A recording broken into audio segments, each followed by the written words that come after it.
सत्य होने लगा। वो उसी मोहल्ले में एक जहां कहा जाता था ये बहुत पढ़ा है, तो इसलिए सत्य हमेशा सापेक्ष होता है। किसी अपेक्षा से वो सत्य है और किसी अपेक्षा से वो सत्य नहीं है। तो इसलिए कभी भी हमें आग्रह नहीं करना चाहिए, इंसिस्ट नहीं करना चाहिए और दूसरों की बात सुननी चाहिए। हमारे काफी जो अभी भी सहभाग यहाँ जो भाग ले रहे हैं इस जूम मीटिंग में, उन्होंने अपना कैमरा ऑफ कर रखा है, तो मुझे अभी लग रहा है कि मैं आधी दीवार से बात कर रहा हूं। आधी दीवार तो चित्रित है, अच्छी बात है, तो कुछ और लोग भी अगर कैमरा ऑन करेंगे तो अच्छा रहेगा। तो ये जो है आपको सत्य की हमें सापेक्ष व्याख्या ऐसा समझना है, ठीक है।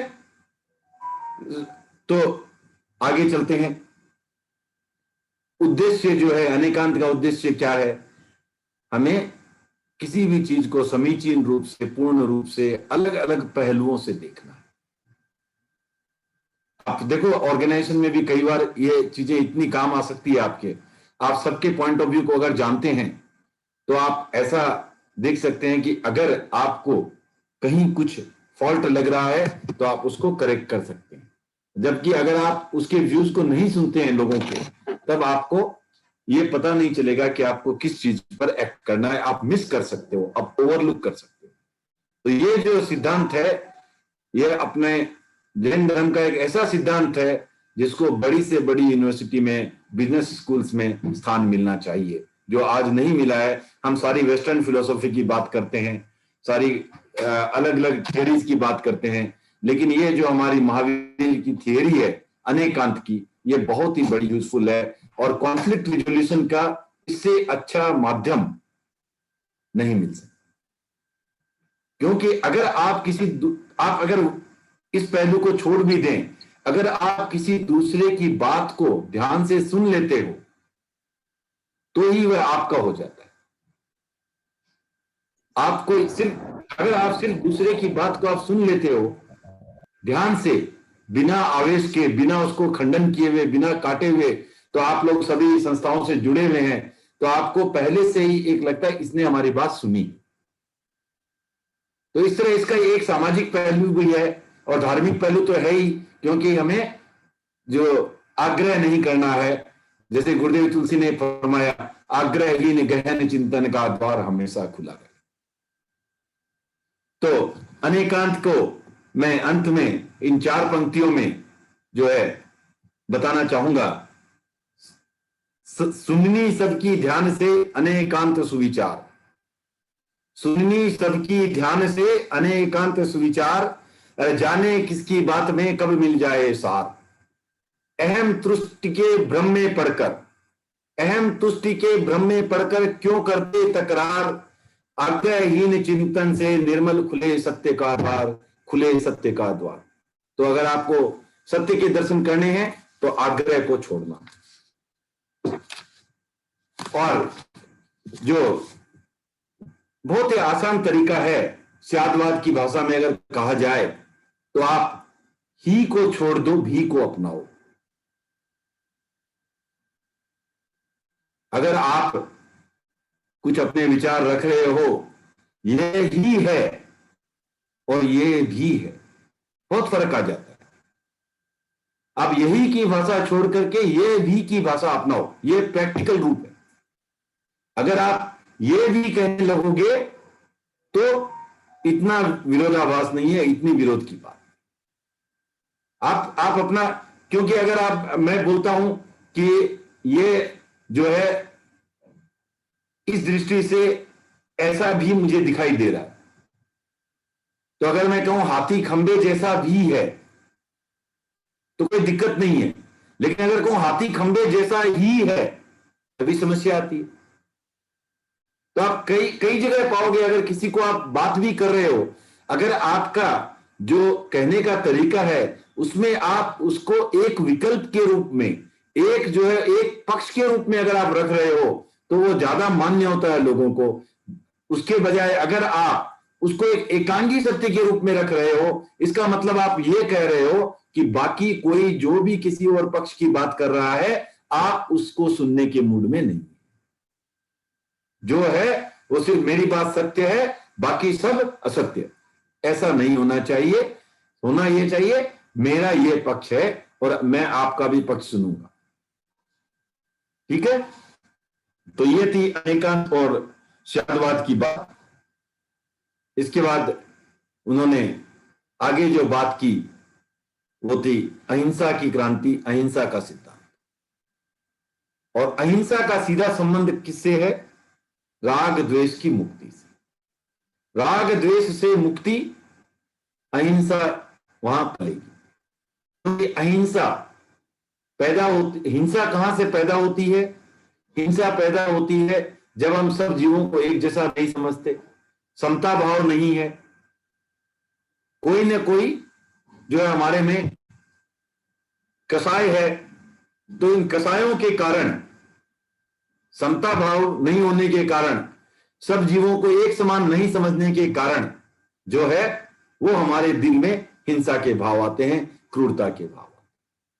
तो हिंसा अगर साधनी है तो कसाय का शमन करना होगा, कसायों को कम करना होगा। जितने जितने कसाय कम होंगे, हिंसा अपने आप कम होती जाएगी। तो ये एक जगह मूल है। हिंसा के मूल में क्या है? राग और द्वेष।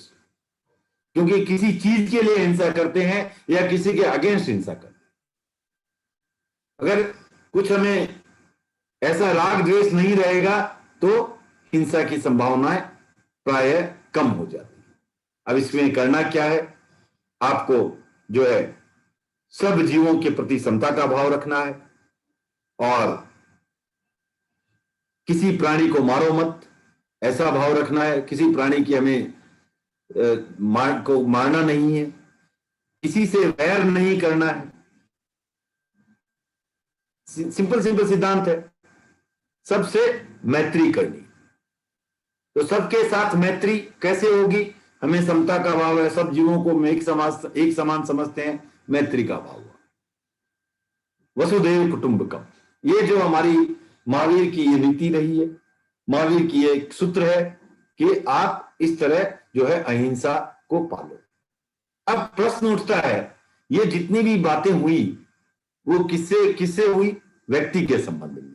किसी प्राणी को मारो मत, ये किससे कहा जा रहा? हर एक इंडिविजुअल से कहा जा रहा, किसी प्राणी को मारो मत। किसी से वैर मत करो, ये भी एक इंडिविजुअल पक्ष है। मैं किसी से वैर नहीं करना चाहता, मैं सबसे मैत्री रखना चाहता हूं, ये एक व्यक्तिगत पक्ष हो, वैयक्तिक पक्ष हो।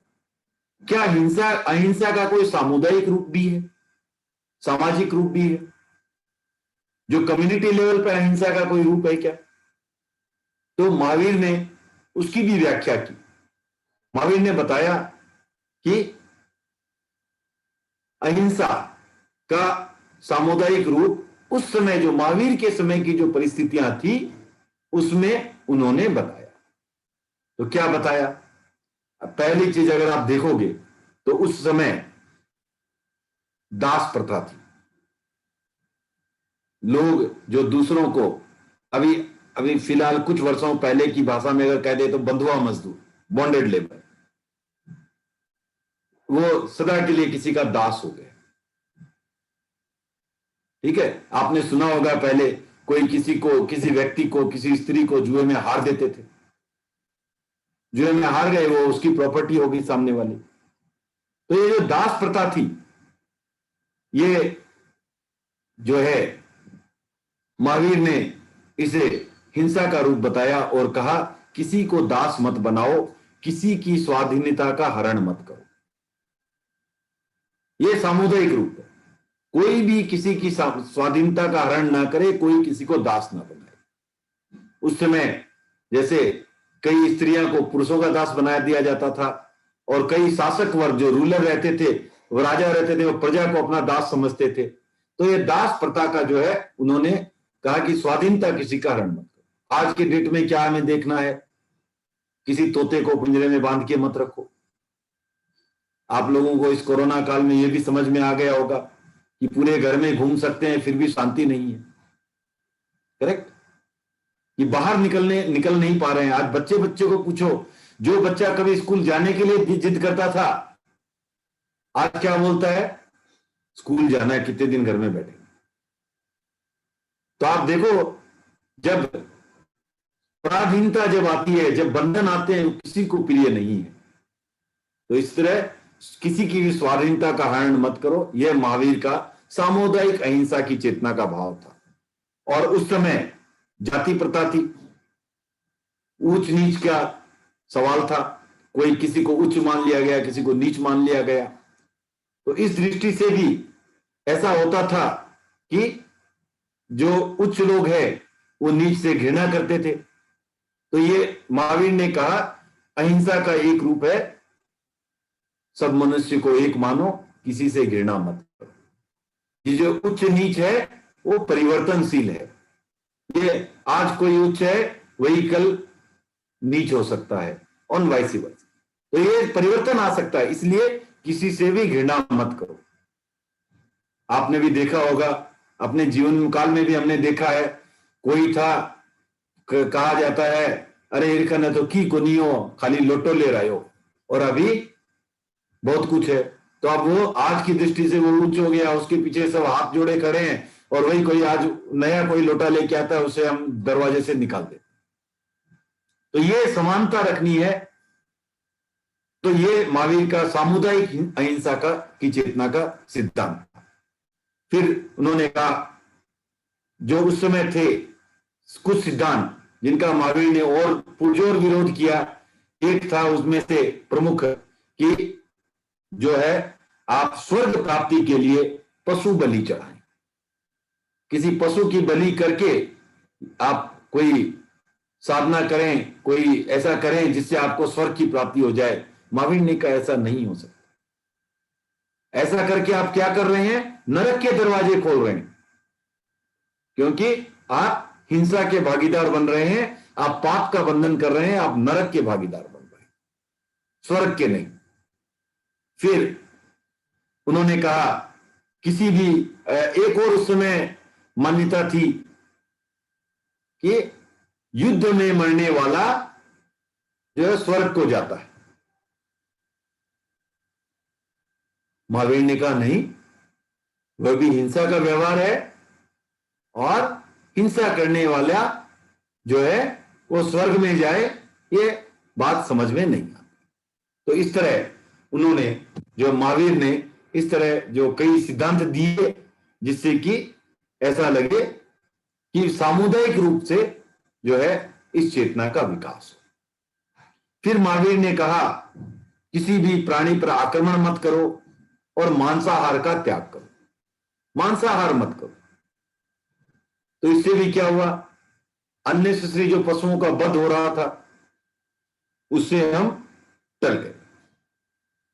और जब अहिंसा की बात आती है तो उसके और भी क्लैरिफिकेशन के लिए जो है आचार्य भिक्षु को नहीं बुलाया जा सकता। आचार्य भिक्षु ने भी अहिंसा के लिए बहुत ही अच्छे सिद्धांत जो है वो रखे, और जो उस समय कुछ ऐसा बन रहा था कि जो आवश्यक हिंसा है वो हिंसा नहीं,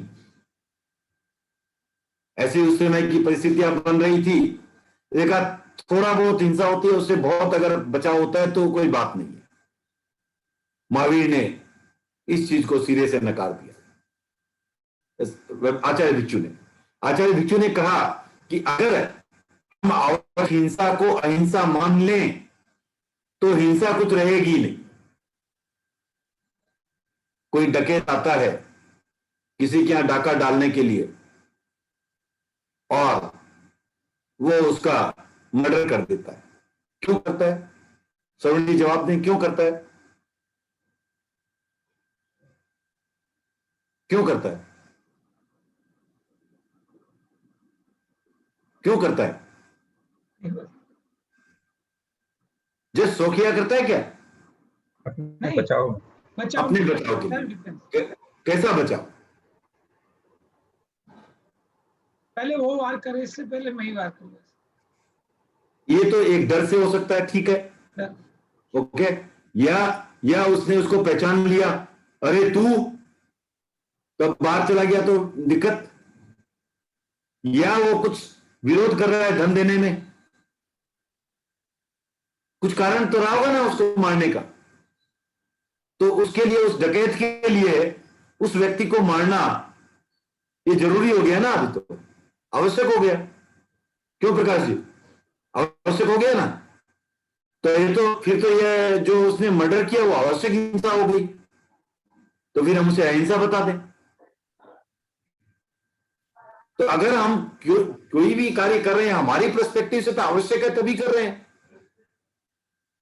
तो इसलिए आज ज्यादा उसमें डिटेल में नहीं जाएंगे, कभी और महावीर के अहिंसा के सिद्धांतों, भिक्षु के अहिंसा के सिद्धांतों की व्याख्या करेंगे।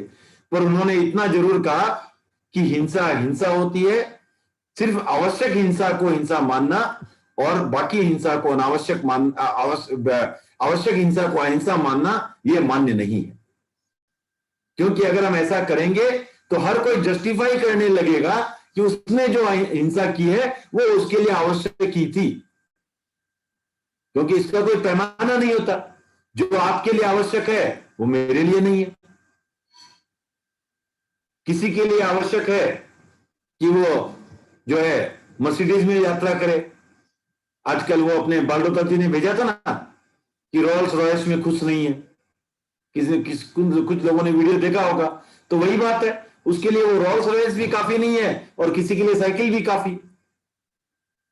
तो ये जो आवश्यकता है ये व्यक्तिगत निर्णय है, कोई भी इसका ऐसा निदान नहीं हो सकता ये हिंसा अलाउड है और ये नहीं।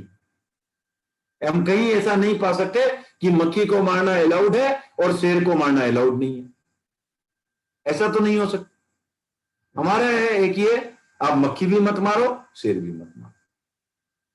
तो जितनी आपको हिंसा कम हो सकती है वो कम करते रहो, लेकिन मन में ऐसा भाव ऐसा ही रखना है कि जो हम छोड़ नहीं पा रहे हैं वो भी हिंसा तो हिंसा ही है। जस्ट बिकॉज हम नहीं छोड़ पा रहे हैं हम उसको अहिंसा ना कहें। ये एक सटल पॉइंट है जो याद रखने का। तो जितना जरूरी होता है माने कि एकदम छोड़ा जा सकता है, सावधानी के कई बार जो होता है अगर हम किसी के चीज के प्रति केयरफुल ही नहीं है, उसको हम हिंसा ही नहीं मान रहे हैं, यही नहीं मान रहे हैं कि इससे हम कुछ पाप कर रहे हैं, तो हम उसको छोड़ने का भी प्रयत्न नहीं करेंगे। तो छोड़ने का प्रयत्न करना है। जैसे कुछ एक चीजें होती है, आजकल मैंने देखा है कुछ घरों में आप जाओ, अपने जैन घरों में भी, तो एक रैकेट लगा रहता है, बैट लगा रहता है इलेक्ट्रिकल, मच्छर मारने के लिए, राइट। इन सब चीजों से हमें बचना है। एकदम भी जहां इस्तेमाल भी हो रहा है कहीं हमारे सामने भी दिख जाए तो उन्हें प्रेरणा देनी है कि ऐसा चीज मत करो। तो ये छोटी छोटी चीजें हैं। जैसे कई बार होता है हम अपने घरों में ध्यान दें कि चूल्हे से कोई चीज गरम गरम पानी उतरा और उसको तुरंत नाले में गिरा दिया उबलते पानी को, तो हम उसको 15-20 मिनट बाद ही गिरा सकते थे थोड़ा ठंडा होने के बाद। तो इससे क्या है कि अब उससे कितने जीव बचेंगे कितने मरेंगे ये तो केवल ही जाने, लेकिन जो इसके साथ हमारे जो भाव जुड़े, भाव क्या जुड़े कि मेरे द्वारा अननेसेसरी हिंसा ना हो, ये जो भाव जुड़ते हैं ये आपको अहिंसा की दिशा में कदम है। तो हमें सिर्फ ध्यान तो छोटी छोटी बातों में ही रखना है, छोटी छोटी बातों से ही होता है। अब क्या होता है, आपको मच्छर खाया तो आपके दो एक्शन हो सकते हैं। क्या हो सकते हैं? एक एक्शन तो होता है क्या हुआ, मच्छर मर गए। दूसरा एक्शन क्या होता है, अब उसको हटा दिए। तो हमें कौन सा एक्शन करना चाहिए? जितेंद्र जी कौन सा एक्शन करना चाहिए? Second one. म्यूट है, आप म्यूट है, म्यूट है जितेंद्र जी, अनम्यूट करें। अनम्यूट है, म्यूट है आप, ठीक है। आप संभवतः यही कह रहे हैं कि हमें सेकंड वन मारना नहीं चाहिए, राइट। तो क्या हम यहां जितने बैठे हैं कि अभी 16 हैं हम लोग संभवतः, क्या हम सभी संकल्प कर सकते हैं कि हम कभी भी मच्छर हमारे ऊपर शरीर पर बैठे तो हम ये एक्शन नहीं करेंगे? जिनको जिनको सहमति हो सब वीडियो ऑन करके हाथ उठा करके मुझे दिखाए। और जिनका सब, तो ये सब हम संकल्प लेते हैं कि हम जब भी हमें कोई मच्छर हमारे शरीर पे बैठा है, काट रहा है, तो हम उसको इस तरह मारेंगे नहीं, हटा देंगे। मैं ये नहीं कहता अपनी अपनी रक्षा मत करो, लेकिन हम तो सबको ध्यान प्रमाण इस चीज का सबको त्याग है, ठीक है ना। तो ये अहिंसा का, आप छोटी छोटी चीजों से आप अहिंसा का पालन कर सकते हो जो हम ध्यान नहीं रखते, ठीक है। ओके, फिर नेक्स्ट जो आता है वो आता है अपरिग्रह का सिद्धांत। अपरिग्रह क्या है? ममता का न होना, ममत्व भाव का न होना ही अपरिग्रह। अपरिग्रह ये का एक सिंपल सा अर्थ है संग्रह न करना। अब संग्रह, एक तो है संग्रह हम ना करें, और उससे भी बड़ी बात है संग्रह का भाव मन में ना लाए। संग्रह का भाव संग्रह से भी ज्यादा आपको खराब करता है। अगर आपके पास पॉकेट में फूटी कोड़ी भी नहीं है, लेकिन रोज अगर आप करोड़ रुपए की सोचते रहते हो, तो उस 5 करोड़ वाले आदमी से आपके कहीं ज्यादा अपरिग्रह का जो आप दोस्त लगा रहे हो, जो उसके बाद भी उसके प्रति कोई उसका ममत्व नहीं। हमें एक बहुत अच्छा सिद्धांत सुनने में आता है अपने धर्म संघ में भी, विसर्जन का। तो विसर्जन किस चीज का हो? सबसे पहले जो विसर्जन आवश्यक है वो धन का नहीं, ममत्व का है। धन का विसर्जन भी क्यों कराया जाता है? आपको ममत्व का विसर्जन सिखाने के लिए, आपकी उसके प्रति आसक्ति ना हो। मैंने किसी कारण से चैनरूप जी भाई साहब को दे तो दिए 25,000 रुपये कोई संस्था के लिए, उसके बाद अगर रोज फोन करके पूछता हूं, हाँ चैनरूप जी साहब लगा दिया नहीं, ठीक से काम में आ गया नहीं, ब्यू के बनाए बता तो दो। माने मेरा ध्यान लगभग वही है, हमेशा दे दिया लेकिन मन से नहीं निकल रहा है। दिया मैंने समाज कल्याण के लिए, लेकिन अब उसमें लगातार लगे हुए। ये हो गया, ये अपरिग्रह के साथ में। और यहां तो आज देखो, आज जैसा दौर आ गया है, मैं सिर्फ अपना नहीं, अभी जितेंद्र जी भी लगाते हैं, तब भी मैं उसकी बारे में चिंता करने लगता हूं कि भाई मेरे मित्र हैं नार साहब, उन्होंने पैसे दिए इतने, आपने क्या किया बताओ? मैंने दिया ही नहीं, उस पर भी मेरा जो भाव पूरा संग्रह का जुड़ गया। तो इसलिए अपरिग्रह का जो भाव है वह ममत्व का निवारण करें, ममत्व को कम करें, यह अपरिग्रह का भाव। संग्रह की प्रवृत्ति ना रखें। और क्यों ना रखें? क्योंकि संग्रह से क्या होता है, अहंकार और ममकार को बढ़ावा मिलता है संग्रह की वृत्ति से। तो ये मेन बात समझने क्या है, ऐसी वृत्ति ना पैदा हो जहां पर हमारे में अहंकार और ममकार पैदा हो। तो ये ध्यान रखना है। और उसको कैसे कम किया जाए? शरीर और परिवार के प्रति आप ममत्व कम करें, उपयोग की वस्तुओं का संयम करें। ऐसा नहीं कि मुझे सब कुछ ही चाहिए। एक मॉल में गए, ये भी चाहिए, वो भी चाहिए, ये भी चाहिए, ये भी चाहिए, इसके बिना कैसे होगा, ये भी चाहिए, वो भी चाहिए। तो इस वृत्ति को कल्याण, आजकल तो बहुत जो है एक फैशन भी चल रहा है, वो मिनिमलिज्म का। मिनिमल जो है, आपको मिनिमम चीजें जो चाहिए उसमें आप संतोष करो, मिनिमलिज्म। तो वो कुछ नहीं, अपरिग्रह का रूप है। जो और महावीर ने जो सिद्धांत बताए उससे आप देखो, आप जो है आज की क्या समस्याएं हैं, विश्व की बड़ी बड़ी समस्याएं क्या है। सबको एक एक समस्या बताए मुझे, आप क्या समझते हो विश्व की क्या समस्या है?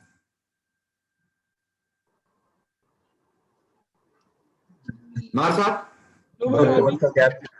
हाँ, भय। ओके, प्रकाश जी ने बताया भय। हाँ, ग्लोबल वार्मिंग, उग्रवादी, वो भय हो गया है कि हिंसा। ओके, और संग्रह। Okay, racism. जो संग्रह में क्या हो रहा है कि एक तरफ तो बहुत अमीर हो रहा है, एक तरफ बहुत गरीब हो रहा है, एक विषमता हो रही है। और मैं सबसे बड़ा, मैं सबसे बड़ा, अहंकार। रेसिज्म, फिर से असमानता, पोल्यूशन, पोल्यूशन, पर्यावरण, राइट। हवा और पानी, हाँ, हवा और पानी, शुद्ध हवा और पानी नहीं है, ठीक है। वायरस,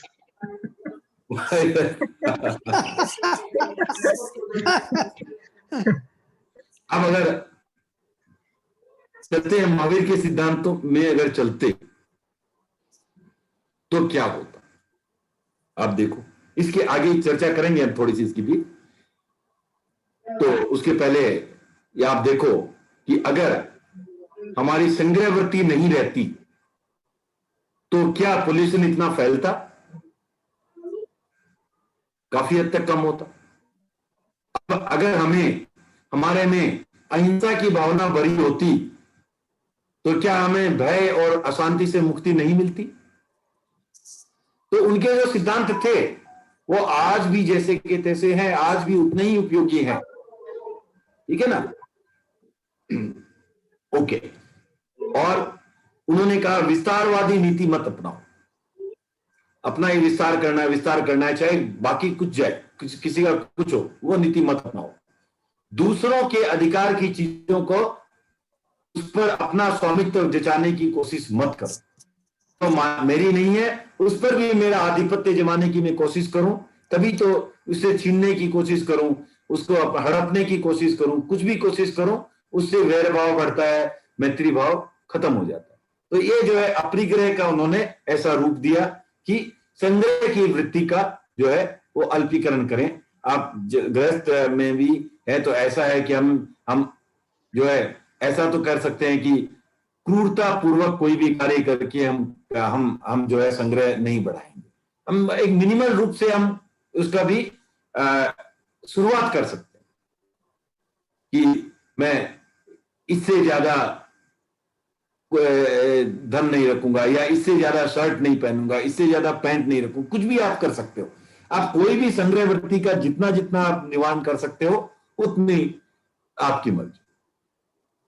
फिर उन्होंने पुरुष और पौरुष इन पर जो सिद्धांत दिया, ऐसा उन्होंने कहा कि सुख दुख का कर्ता स्वयं मनुष्य है। जो आपके सुख का कारण भी आप है, आपके दुख का कारण भी आप। कोई दूसरे को दोष, किसी दूसरे को दोष मत। तो ये राकेश वो गीत याद है तुम्हें, मत दीजियो मावड़ी ने दोष? याद है। हाँ, तो 2 लाइन सुनाओ शुरू की। अंतरा की या पद्य की? कोई सा भी, जो इच्छा, जहां पर तुम्हें लगता है कि विचार व्यक्त होते हो। मायड़ रे बेटा चारारी करनी, न्यारी रे न्यारी, ओ भाई रे पहलोड़ो बनियो राजकुमार, तू जोड़ो चौकीदार बन्यो, ओ भाई रे ती जोड़ो गलियां गोता खाए, जो थोड़ो हरिरा भजन करे, ओ भाई रे मत दीजो मावड़ली ने दोष, थारी मावड़ली ने दोष, कर मारी रेखा न्यारी रे न्यारी। उम्र तो इस तरह आप देखो, उसमें एक माँ के भी 4 बेटे हैं, चारों की अलग अलग करनी है। माँ बाप के पास पैसा उतना ही रहेगा जितना है, फिर भी चारों अलग अलग दिशा में, चारों की अलग अलग गति। क्या कारण है? उनके सुख दुख का निर्माता कौन था? क्या वो माँ बाप थे? नहीं, निमित्त बन सकते हैं, लेकिन मूल रूप से उनका जो खुद का सुख दुख का कर्ता कौन थे? वो खुद स्वयं थे। उन्होंने जो पूर्व भाव में कर्मों को कमाया है और आज जो उदय में आए हैं, उनके कारण उसके सुख दुख है। तो इसलिए महावीर का सिद्धांत था इस बारे में कि सुख दुख का कर्ता स्वयं मानव है और कोई नहीं। न बाप न सब निमित्त बनते हैं, सब आपको सहारा दे सकते हैं, आपको दुख में भी निमित्त हो सकता है, सुख में भी निमित्त हो सकता है, लेकिन जो मूल कारण हम कहते हैं, इसमें जो जैन धर्म में जो शब्द आते हैं उपादान और निमित्त। उपादान होता है जो मूल होता है, और निमित्त जो है वो सहायक कारण बनते हैं। तो उपादान हमेशा, ये याद रखें, ये 2 टर्म भी जैन धर्म के जो है एक मुख्य टेक्निकल टर्म्स है उपादान और निमित्त। उपादान जो होता है मूल कारण और निमित्त है जो सहायक। सहायक कारण अनेक हो सकते हैं, उपादान एक होता है, और इस सुख दुख का उपादान क्या है? स्वयं, और कोई नहीं हो सकता। फिर उन्होंने जो उस समय की भ्रांतियां चलती थी उसके बारे में उन्होंने कहा कि राजा देव नहीं होता, न ईश्वर होता है, वह भी मनुष्य है, और हो सकता है संपन्न मनुष्य है लेकिन है मनुष्य। फिर एक और जो बात उन्होंने की, जो भी ग्रंथ है वो मनुष्य की रचना है। पहले मनुष्य फिर ग्रंथ। क्यों? क्योंकि पहले उसे केवल ज्ञान हुआ, कुछ जाना समझा, उसके बाद ग्रंथ की रचना। और ग्रंथ जो है वो ईश्वर की रचना नहीं। ये उस समय की समकालीन बातें थी, क्योंकि कुछ लोग कहते थे कि ये ईश्वर ने लिखवाया है, ये उनका है। तो उन्होंने कहा नहीं, ईश्वर का ग्रंथ नहीं होता, ग्रंथ जो है वो मानव निर्मित है और इसीलिए मानव ही प्रमाण है। फिर उन्होंने जो एक और चीज की बात बताया कि विश्व जो है, विश्व की जो संचालन व्यवस्था है, कैसे विश्व चलता है, वह अपने जो भी विश्व के जो कंपोनेंट्स है, जो द्रव्य हैं विश्व में, उसके आधार पर, अपने नियमों के आधार पर चलता है। उसको चलाने वाला कोई नहीं। का अर्थ जैसे क्यों कहा गया उस संदर्भ में बहुत महत्वपूर्ण था, क्योंकि उस समय ऐसी धारणा थी कि भगवान चलाया चल रहा है, ईश्वर ने जो करते हैं वैसे करता है, राइट। तो ऐसा आज भी बहुत जगह आता है ऐसा वर्णन कि जैसा ईश्वर करते हैं वैसा होता है। लेकिन भगवान महावीर ने कहा ऐसी बात नहीं है, जो नियम है उस नियम से सब कुछ अपने आप चल रहा है। ठीक है। तो ये जो भगवान महावीर का एक और सिद्धांत था, उसके फिर से कभी और चर्चा करेंगे। जो उन्होंने कहा इस बात में ईश्वर का क्या स्वरूप बताया और ईश्वर क्या करता है, क्या हम ईश्वर मानते हैं या नहीं मानते हैं, उसके बारे में फिर कभी चर्चा करेंगे। आज जो अगर अगली क्लास में नहीं जुड़ पाए तो इस क्लास से ये ध्यान धारणा लेकर न जाए कि हम, जैन धर्म ये नहीं कहता है कि ईश्वर नहीं है, जैन धर्म कहता है ईश्वर है, पर ईश्वर सर्जन करता नहीं है, इस सृष्टि को चलाने वाला नहीं है, सिर्फ इतना ही कहता है। वो है, ईश्वर सर्व ज्ञान है उनके पास, लेकिन चेतना का शुद्ध रूप है, लेकिन वो सृष्टि को नहीं चलाता। फिर उन्होंने कहा जो सृष्टि है वो 6 द्रव्यों से बनी हुई है, उसकी भी फिर कभी विस्तृत चर्चा होगी 6 द्रव्यों की। तो नाम तो सबको पता ही होंगे, धर्मास्तिका है, धर्मास्तिका इत्यादि जो 6 द्रव्य हैं, उनसे जो फिर विस्तृत चर्चा होगी उसमें उनका विस्तृत वर्णन भी करेंगे। और मनुष्य जो है अपने ही कर्तव्य से, अपने ही कार्यों से जो है आगे बढ़ने का या पीछे जाने का रास्ता तय करता है। और इस संदर्भ में उन्होंने 9 तत्वों की व्याख्या की।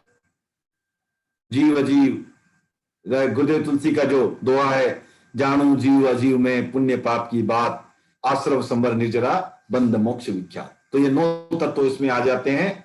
तो ये जो है 9 तत्व जो है, तो इनमें यही है। ये भी प्रश्न आता है कई बार कि 6 द्रव्य और 9 तत्व, इसमें कहाँ किसका सिद्धांत महत्व है। तो जो विश्व की रचना का जहां तक सवाल आता है, उस दृष्टि से जो है 6 द्रव्यों का महत्व। और अगर आपको ये समझना है कि मोक्ष का मार्ग क्या है, धर्म कर्म समझना है, इत्यादि इत्यादि, क्या करनी है क्या करनी नहीं है, धर्म क्या है, तो इस दृष्टि से 9 तत्व।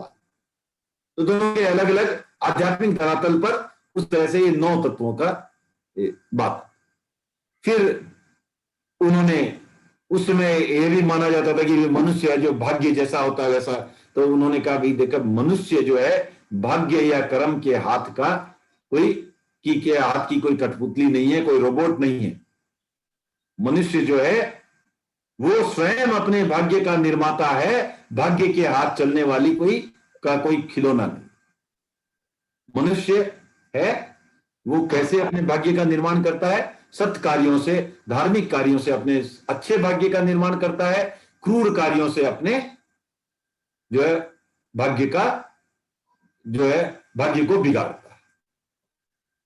तो इस तरह भाग्य का निर्माता और भाग्य का को खराब करने वाला भी मनुष्य का स्वयं का कर्तव्य है, स्वयं का कार्य है, और इसके लिए भी किसी को दोष ना।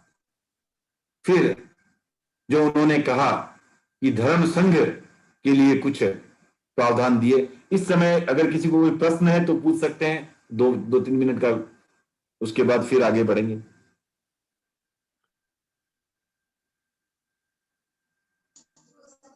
सर हाँ मैं प्रश्न करूं सर? हाँ जी, आपने जैसे कहा था कि भाई युद्ध में जब लड़ाई होती है तो वो टाइम में जो सैनिक लोग वगैरह जो रहते हैं तो वो अपने बचाव के लिए तो ये करते ही है, ठीक है। वो आवश्यक हिंसा, यहाँ अनावश्यक हिंसा वो बात अलग है, लेकिन हिंसा तो यही है, हिंसा है। यही तो महावीर ने कहा ना कि ऐसा मानना कि युद्ध में जो सैनिक मर गया वो स्वर्ग को जाएगा, नहीं। अच्छा, हाँ, वो कोई हाँ नहीं है, वो तो नरक का रास्ता खोल रहा है। लेकिन वो अगर अपने बचाव, मतलब अपने कंट्री के बचाव के लिए अगर वो लड़ते हैं तो उसमें पाप तो कम लगता होगा। नहीं, ऐसा नहीं कहा जा सकता, ऐसा नहीं कहा जा सकता। पाप कम बेसिक का कि अपने जैन लोग भी जो है ना, कई जो है सेना में रहे हैं और वो दिन को लड़ते थे और रात को शाम को अपने प्रतिक्रमण करते थे टाइम पे, तो ऐसा भी बहुत कुछ हुआ है, मतलब तो उसमें पाप का फर्क तो पड़ता ही है। आपने उपवास किया, सपोज करो टीआर उपवास किया और उसमें 2 गिलास दिन में जल ग्रहण किया, तो ये जल ग्रहण किया, उसका पाप हुआ या धर्म हुआ? वो तो पापी है, पापी है। ले पक्का पानी पिया, कच्चा नहीं पिया। हाँ, वो तो भी है, तो भी है। अगर हाँ, वो जो सैनिक था जैन वाला, हाँ, वो जो दिन में युद्ध किया वो पाप था, शाम को जो प्रतिक्रमण किया वो धर्म था। बस। तो जो है वो क्लियर है, वो चाहे जैन रहे चाहे अजैन रहे, कोई फर्क नहीं पड़ता। वो नहीं, पाप का कम ज्यादा तो होगा सर, पाप सर कम ज्यादा ऐसा कुछ नहीं होता है, ऐसा कोई पाप का कोई मेनू नहीं है कि इसको मारने से इतना पाप, इसको मारने से इतना पाप, ऐसा कुछ नहीं है। उसमें बहुत चीजें जुड़ी हुई है, कभी फिर गहन चिंतन करेंगे इस पर दूसरी क्लास में, लेकिन अभी संक्षेप में बता देता हूं कि पाप में जितना द्रव्य हिंसा का रोल है उससे कहीं ज्यादा रोल भाव हिंसा का है। अगर मान लीजिए मैंने एक निर्विकार भाव से किसी शत्रु के सेना के किसी का वध किया है और एक उसे काफी क्रूरता के साथ उसका वध किया है, मरेगा वो, हो सकता है क्रूरता के समय में वो मरा भी नहीं, फिर भी उसमें मच मोर पाप लगेगा कंपेयर निर्विकार। तो ये जो है भाव का खेल है, इसमें द्रव्य हिंसा पर मत जाए। ओके, भाव हिंसा का बहुत बड़ा खेल है। तो आप भावना से ही अगर आप अगर ऐसे रास्ते ही ना जाएं जिससे आप हिंसा से बच सके तो और भी अच्छा है। और जो महावीर की परिकल्पना थी तो उसमें तो लड़ने की आवश्यकता ही नहीं थी, उन्होंने बोला सब अपना अपना राज्य संभालो, विस्तार करो ही मत। तो उनका सिद्धांत सही था, उनका सिद्धांत था कि चाहे जो भी हो हिंसा हिंसा है, किसी भी नाम से हिंसा को आप ऐसा करके ये नहीं कर, इसको आप जस्टिफाई नहीं कर सकते। और किसी को एक प्रश्न, एक ही प्रश्न लेंगे, उसके बाद फिर आगे बढ़ेंगे। सेल्फ डिफेंस में जो करते हैं फिर वो भी हिंसा है, हिंसा ही है। आप देखो, आप ऐसा है लता जी, महाराज जो बनते हैं उन्होंने क्या किया है, सर्व प्रकार की हिंसा का त्याग किया है, करेक्ट? हाँ। अब अगर मार्ग में महाराज को कोई पीटने वाला मिल जाए तो क्या महाराज उनको वापस पीट सकते हैं? नहीं। क्यों नहीं? सेल्फ डिफेंस क्यों नहीं कर सकते? वो तो पांचों महाव्रत। हाँ तो मतलब अहिंसा खंडित होगी ना, अहिंसा का पूरा। हाँ तो अहिंसा, इसका मतलब वो हिंसा थी। अगर वो हिंसा नहीं होती तो वो भी कर सकते थे। तो हिंसा तो है, अब आपको आवश्यक लगता है आप करो, अलग बात। अशोक जी लास्ट। हाँ सर, एक अपना आपने बोला भाई अनेकांतवाद और शादवाद, तो हाँ। दोनों ऐसे ओवरलैपिंग या मोर और लेस सेम लग रहे हैं? ठीक है, इसकी जो है वो चर्चा फिर कभी ज्यादा विस्तार में करेंगे। दोनों ही अलग अलग टॉपिक है अपने आप में, अनेकांत और शादवाद। तो अनेकांत जो है वो है आपको आपके सोचने का तरीका, और शादवाद है जो आपको प्रकाशित करने का तरीका। आप जो बताते हो, प्रतिपादित करते हो, जो रिप्रेजेंट कर रहे हो, उसका तरीका है शादवाद, वो मेथोडोलॉजी है शादवाद। और आप जो ज्ञान अर्जित कर रहे हो, सुन रहे हो, समझ रहे हो, वो हो गया। उसमें कौन सी दृष्टि लगानी है? अनेकांत की दृष्टि लगानी है। ओके। किसी को ऐसा रोकना नहीं है। मैं बोल रहा हूं, आप बोलो नहीं रुक जाओ, आप गलत बोल रहे हो, ऐसा नहीं, सुनो, ठीक है ना। और शादवाद है जब आप बोलते हो तो आप ऐसा समझ लो कि सुनने में अनेकांत चाहिए, बोलने में शादवाद चाहिए, सिंपल अर्थों में, ठीक है ना। सिंपल में वो समझ लो, बाकी विस्तृत व्याख्या कभी करेंगे। ओके, आगे बढ़े। जय हिंद सुशील जी, बहुत दिन बाद दर्शन हुए। जय जिनेन्द्र सर। तो अब उन्होंने धर्म संघ के बारे में क्या बताया कि धर्म संघ जो है उसकी क्या उन्होंने नींव रखी। ये भी कई बार जो ऑर्गेनाइजेशंस के भी जो है, हमें हमारे भी कुछ जो प्रोफेशनल साथी हैं उनको इस पर कार्य करना चाहिए आगे बढ़कर, कि महावीर के सिद्धांतों को आज के आधुनिक संगठनों में भी कैसे लगाया जाए। बहुत बड़ा रिसर्च का टॉपिक हो सकता है। उन्होंने जो पहले ही बात कही कि असंविभागी को मोक्ष नहीं मिलता, इसलिए धर्म संघ की नींव में संविभाग सब बराबर विभाजित करके रखो, ले जितनी गोचरी आई उसको भी बराबर, आहार जो भी मिला बराबर भाग करके रखाओ। ऐसा नहीं मैंने लाया मैंने। तो इसी तरह आप ऑर्गेनाइजेशन में भी, अगर जो भी ऑर्गेनाइजेशन की मूलभूत आय हो, अगर उसमें सबको माने एक तरह से इक्विटेबल हिस्सा मिले तो वो ऑर्गेनाइजेशन भी अच्छा ग्रो कर सकता है। इस तरह ऑर्गेनाइजेशन में किसी को इक्विटेबल का मतलब क्या हुआ कि किसी को भी ये ना लगे कि मुझे एक्सप्लॉइट किया जा रहा है। मैं ये नहीं कह रहा सबका परसेंटेज समान हो, लेकिन किसी को कम से कम किसी का हम इतना ध्यान रखें कि किसी को भी ऐसा महसूस ना हो कि उसे एक्सप्लॉइट किया गया। अगर वो हम रख सकते हैं तो बहुत अच्छी बात। उसके बाद उन्होंने कहा कि अनाश्रितों को आश्रय दो, जिसके जो है जिसके पास, जिसको कुछ आश्रय चाहिए, जिसको आश्रय नहीं है उनको आश्रय दो। फिर उन्होंने कहा कि नए सदस्यों को शिक्षा देने में तत्पर रहो। कितनी बड़ी बात है।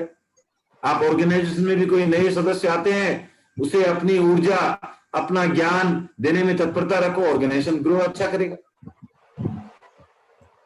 फिर उन्होंने कहा रोगी की सेवा करो तत्परता के साथ, और अगर पारस्परिक कला हो तो क्या करो, जितेंद्र जी और अशोक जी में लड़ाई हो तो क्या करो, जितेंद्र जी को फोन करके कहो अशोक जी तो यही है, अशोक जी ने फोन करके कहो जितेंद्र जी तो अनरीजनेबल है। करेक्ट। आग में घी नहीं। धर्म संघ की क्या परिभाषा उन्होंने दी, क्या बताया कि बिना पक्षपात के उन दोनों को शांत करने का प्रयास, उनको शांत करो। ये भी ऑर्गेनाइजेशन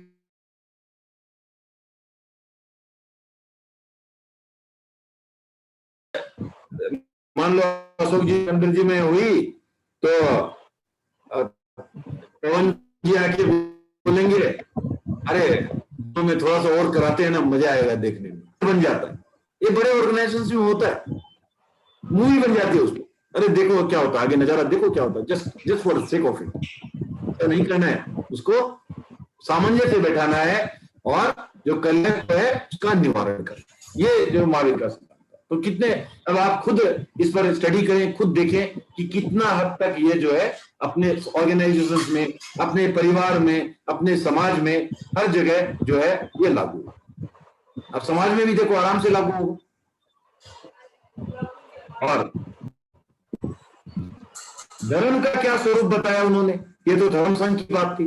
धर्म का स्वरूप बताया कि धर्म जो है वो सर्वाधिक कल्याणकारी है। लेकिन कौन सा धर्म? वही धर्म जो अहिंसा, संयम और तप पर आधारित है। ऐसा नहीं आप बोलो बकरी काटने का धर्म, किसी को बलि चढ़ाने का धर्म, ये धार्मिक उन्माद जो है इसका उन्होंने कभी भी समर्थन नहीं किया। धर्म के कैसा स्वरूप? धर्म का स्वरूप वही जहां अहिंसा, संयम और तप। फिर विषय, वासना और धन, ये है सत्ता से कभी, और धन और सत्ता, ये धर्म से कभी भी अगर जुड़ गए तो ये जहर की तरह उसको खोखला कर देंगे, खा जाए। धर्म के नाम पर हिंसा करने वाला जो है वो क्या कर रहा है? अधर्म को प्रोत्साहन दे रहा है। और चरित्रहीन व्यक्ति को संप्रदाय और वेश ये त्राण नहीं दे सकते। मैंने मन में तो बहुत पाप है, हर जगह गलत कार्य करता रहता हूं और करके कहीं दीक्षा ले ली तो क्या मैं सुधर गया? वो अगर मैं दीक्षा लेके सही में सुधर गया तो हो सकता है, लेकिन अगर सिर्फ लोगों की धूल, आंखों में धूल झोंकने के लिए अगर लिए तो संप्रदाय और वेश ये आदमी को धार्मिक नहीं बना सकते, किसी को प्राण नहीं दे सकते। फिर भाषा का पांडित्य जो है वो भी किसी को धार्मिक नहीं बना सकता। विद्याएं आ गई, वो किसी को धार्मिक नहीं बना सकता। महावीर के संबंध में आपको मालूम होगा, गोसालक ने भी कुछ विद्याएं सीख ली थी, क्या वो धार्मिक बन गए? आज एक व्याभिचारी आदमी वो भी अच्छे से किसी शास्त्रों का अध्ययन कर सकता है, जाकर के अच्छे से स्पीचेस दे सकता है। आज हम देखते हैं अपने देश में भी कुछ जो साधु लोग हैं वो आज भी किसी कार्रवाई में जेल के अंदर बैठे हैं।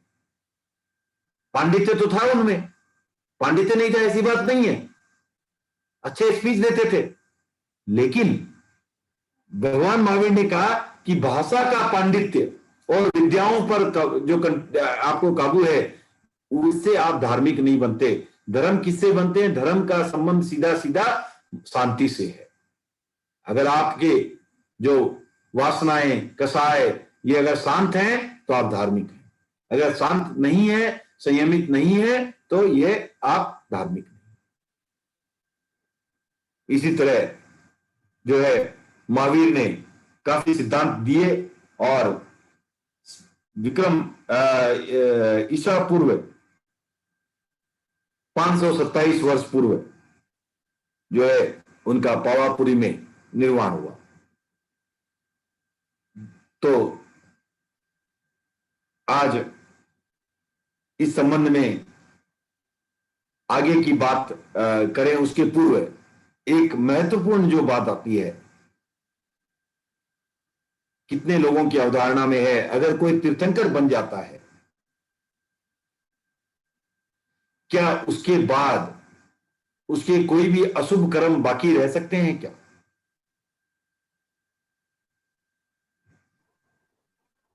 असाता वेदनीय असाता वेदनीय बाकी रह सकते हैं। और किसी को पता है क्या तीर्थंकर बनने के बाद किसी को कष्ट हो सकता है शारीरिक?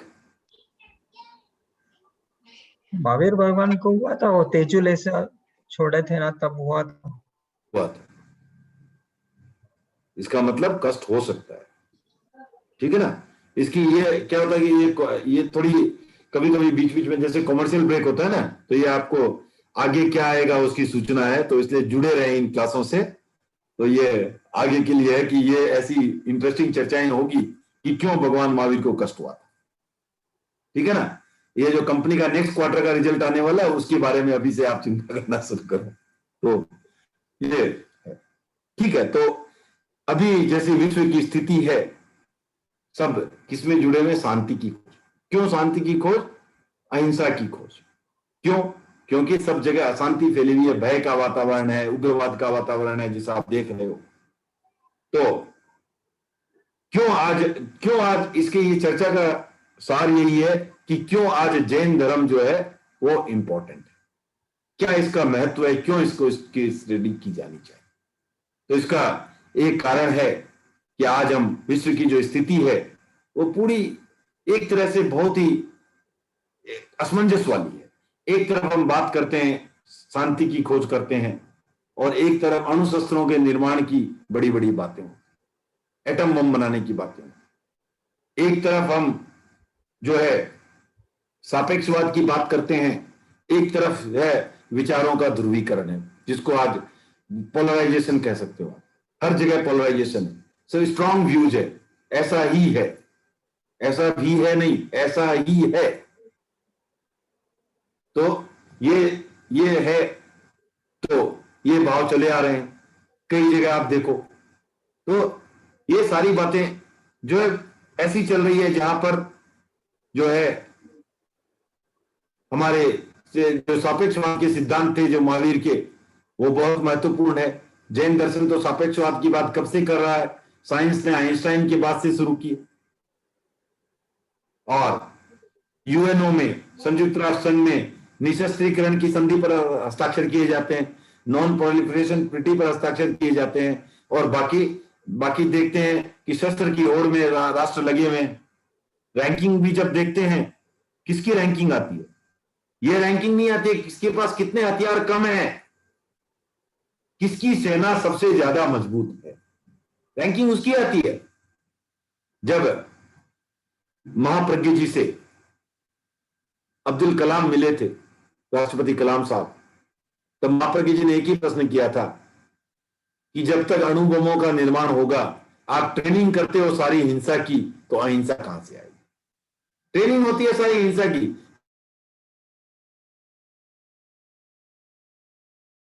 करने की ट्रेनिंग हो।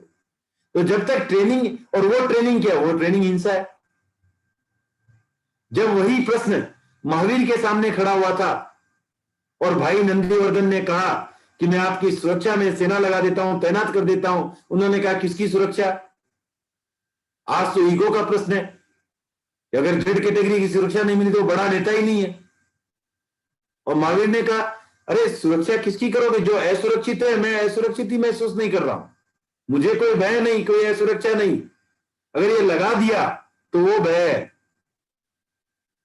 तो इस तरह यूएनओ में हम निशस्त्रीकरण की बात करते हैं, राष्ट्र जो है शस्त्र की ओर में लगे हुए हैं।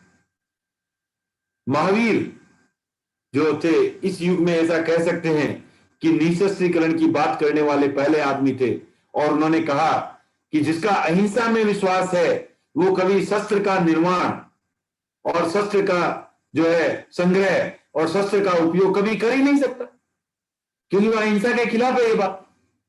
तो इस तरह से अगर जहां पर उसके बेस में ही इतने स्ट्रांग सिद्धांत हैं, उस दर्शन को पढ़ना, उस दर्शन को जानना, उस दर्शन के अनुरूप आचरण करना इस सृष्टि को शांति की ओर ले जा सकता है।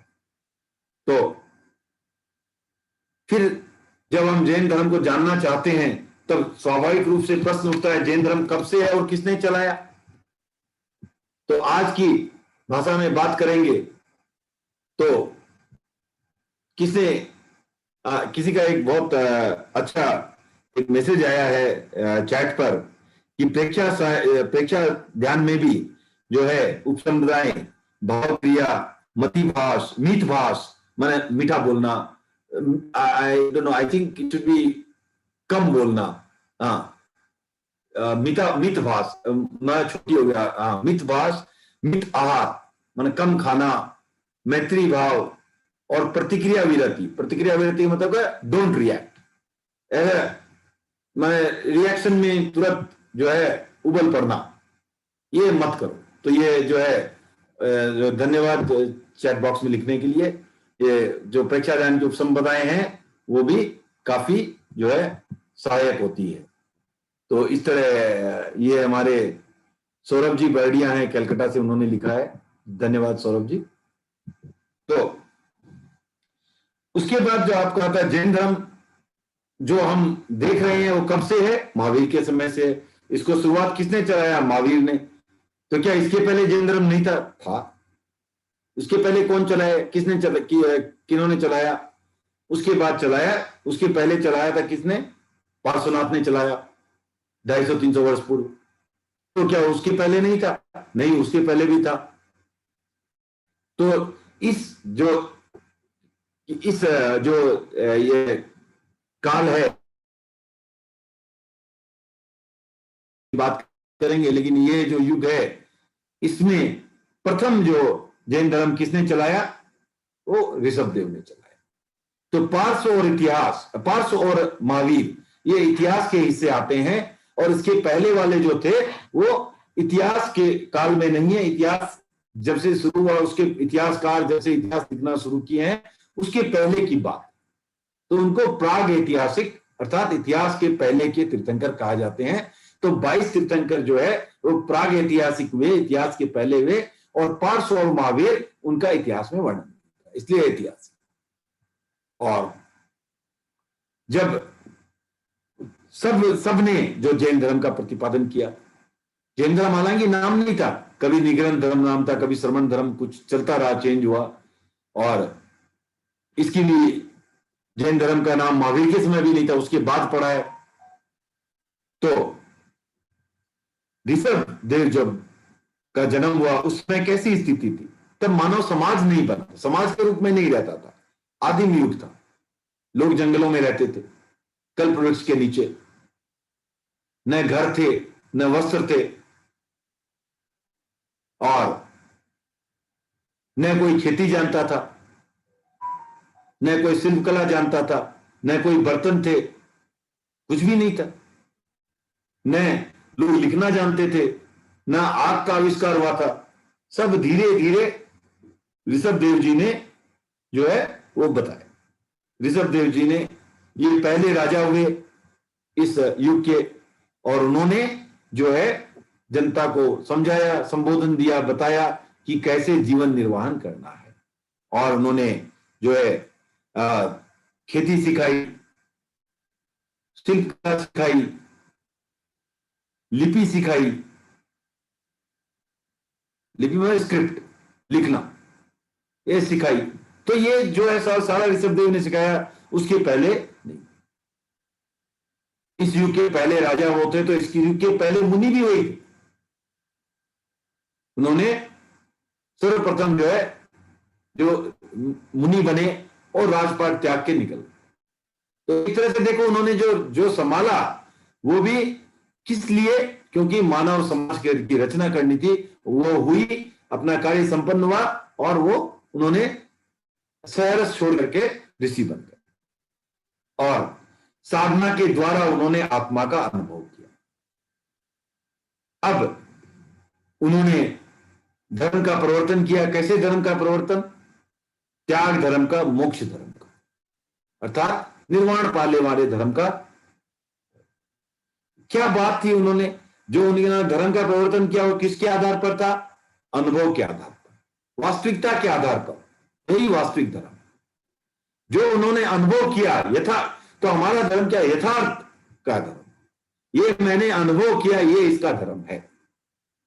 ये बौद्धिक धर्म नहीं है। बौद्धिक धर्म क्या होता है? तर्क की बिना खड़ा होता है। तो तर्क की बात जो है वो कभी सही भी हो सकती है, कभी नहीं भी हो सकती। अब तर्क से, एक तर्क से कोई बड़ा तर्क दिया, आज देखते हैं हम कोर्ट में कैसे चलते हैं। एक तर्क आता है, उसके ऊपर एक और तर्क आ जाता है, एक तर्क जीत जाता है। क्या हमेशा जीतने वाला तर्क सही होता है अशोक जी? नहीं सर, नहीं होता। हारने वाला भी सही होता है, हारने वाला भी सही हो सकता, राइट। सो तर्क की अपनी एक सीमा है। तर्क और वास्तविकता में एका हो आवश्यक नहीं है। तर्क और ये अलग अलग हो सकते हैं। तो इसलिए जो है हमें ये जानना है कि जो हमारा जैन धर्म है वो किसी की बुद्धि की कल्पना नहीं है।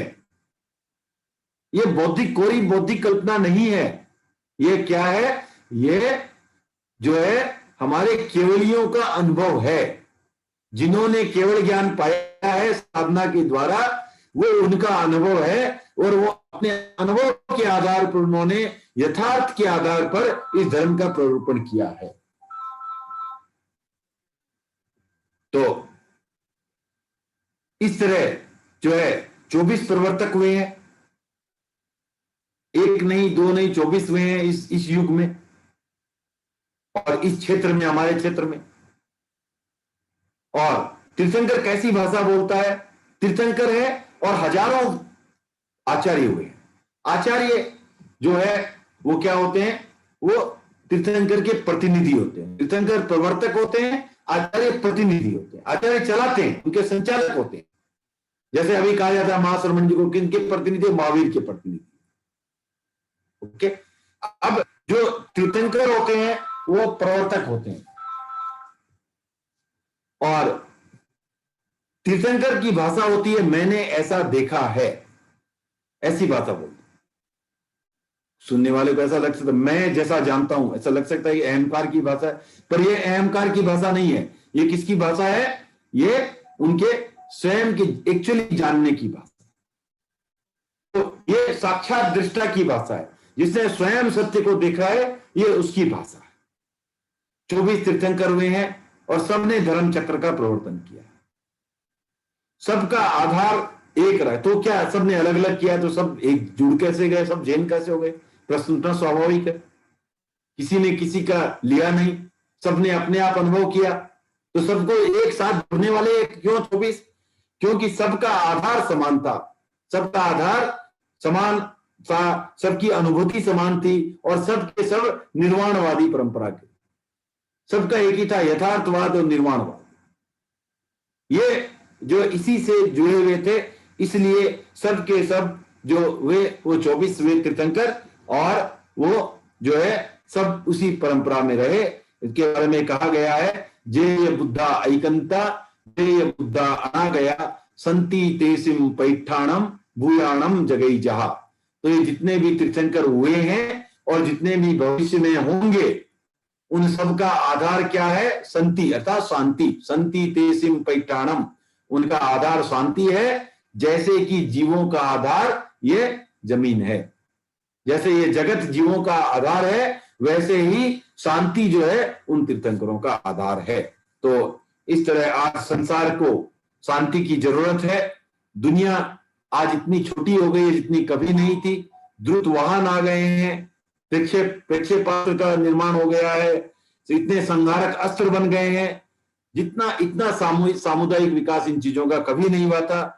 और विश्व युद्ध से जो देश पीड़ित हुए थे वो आज शांति की तरफ जाना चाहते हैं। इसलिए ये बहुत महत्वपूर्ण है कि हम सभी जैन दर्शन को अध्ययन करें, और इसका जितना हम प्रचार कर सकते हैं, प्रसार कर सकते हैं, उतना करें, क्योंकि उसी के द्वारा आप पाएंगे कि हमें शांति का मार्ग, उसी के द्वारा हमें शांति का मार्ग मिल सकता है। लेकिन हमें ये क्या सोचना है कि सिर्फ इसी के द्वारा मिल सकता है, ये नहीं कहते।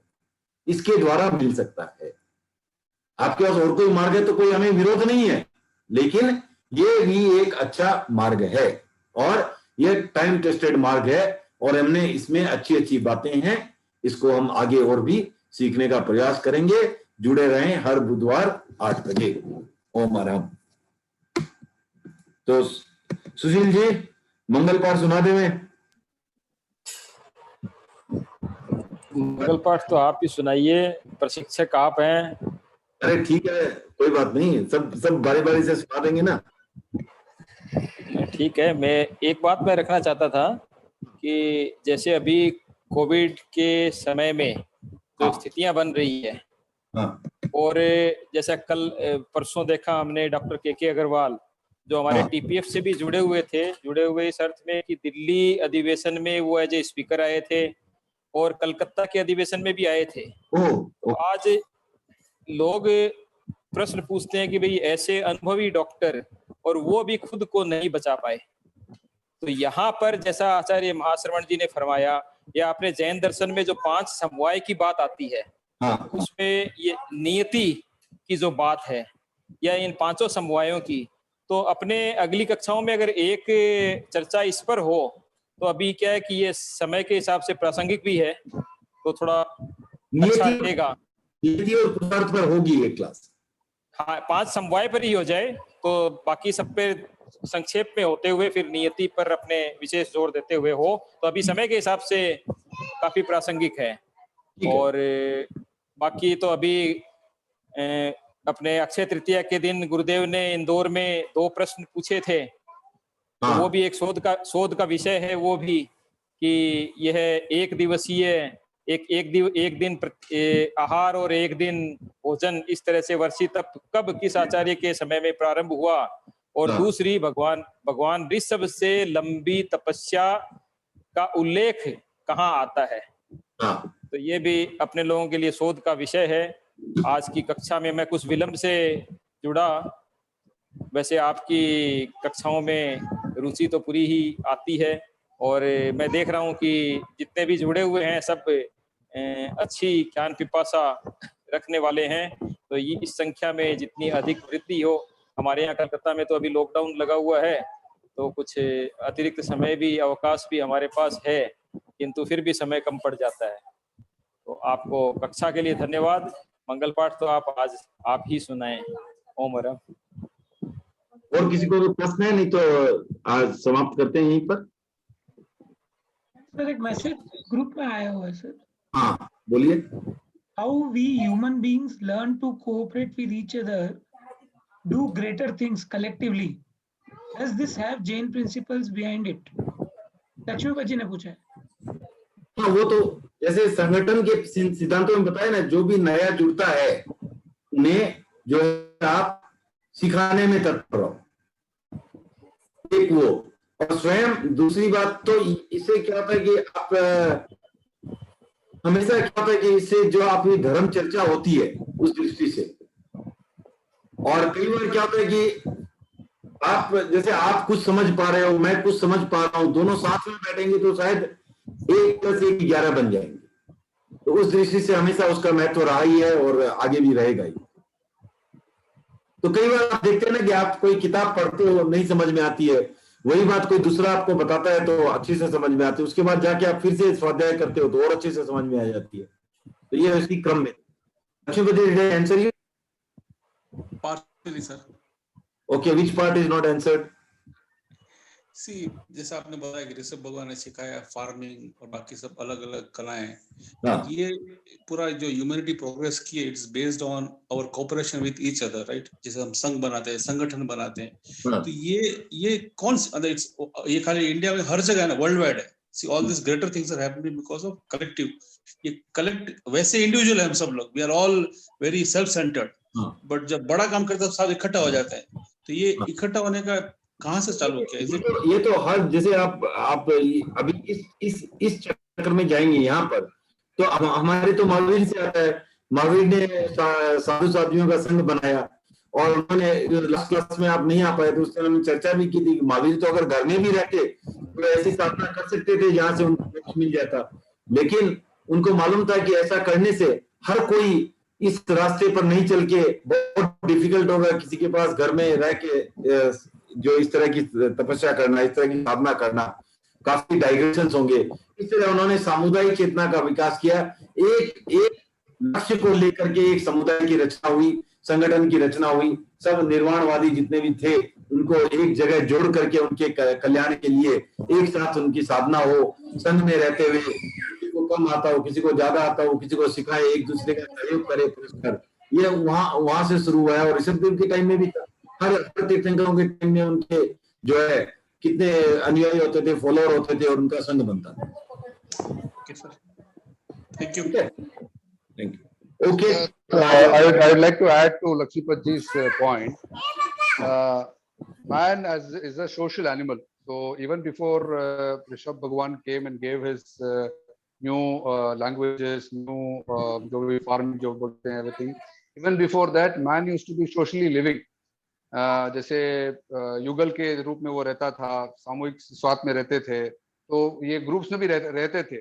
कल्प वृक्ष में जब कमियां आने लगी, then resources were shortened, only then this whole imbalance in nature, imbalance in the minds of the people, लड़ाई करना, झगड़ा करना started. So I think even before Rishabh Bhagwan's or Adinath Bhagwan's thing, man social का जो एक concept है, it was there existing. So that way we have been social all the time. Dinesh ji, I think that time it was more individualistic, less social. एक दूसरे से कुछ लेना देना नहीं था, एक ही कल्पवृक्ष के नीचे वही दो रहते थे और उनको कुछ लेकिन साथ में रहते थे, मतलब वो लड़ाई झगड़ा नहीं करते थे। लड़ाई संग्रह नहीं था। जब कल्पवृक्ष में कमी आई तब संग्रह करना शुरू हुआ and then they started fighting, but they are socially living. हाँ ठीक है, वो अगर किसी को इसकी ज्यादा जानकारी प्राप्त करनी है तो गुरुदेव महाप्रज्ञ जी की एक बहुत अच्छी पुस्तक है, आदिम युग का आदमी। उन्होंने पूरे ऋषभ और उसके पहले की घटनाओं का वर्णन किया। ठीक है, धन्यवाद, आज यहीं पर रखते हैं। निर्मल जी एक क्वेश्चन लास्ट। सर, हिंसा में अगर दूसरों को दंड लेने के लिए मैं खुद मेरे ऊपर हिंसा करूं तो व्हाट इट विल बी? हिंसा है सर। मैं समझ एक एग्जांपल देता हूं सर। भाई मेरे को निर्मल जी को मैं दंडित करना चाहता हूँ, उनको कुछ नहीं बोलता हूँ, लेकिन मैं चाय पीना छोड़ देता हूँ या कुछ भी ऐसा कुछ मतलब I do on myself, whether it will be treated as हिंसा or हिंसा। आप अगर चाय पीना छोड़ रहे हैं तो सिर्फ निर्मल जी को दंड देने जैसा छोटा सा कार्य क्यों करते हो? आप अपना त्याग का कार्य करो, मैं चाय छोड़ रहा हूँ। नहीं, मैं जब आपको मालूम पड़ा भाई कि मैं चाय छोड़ा तो आपको दुख हुआ।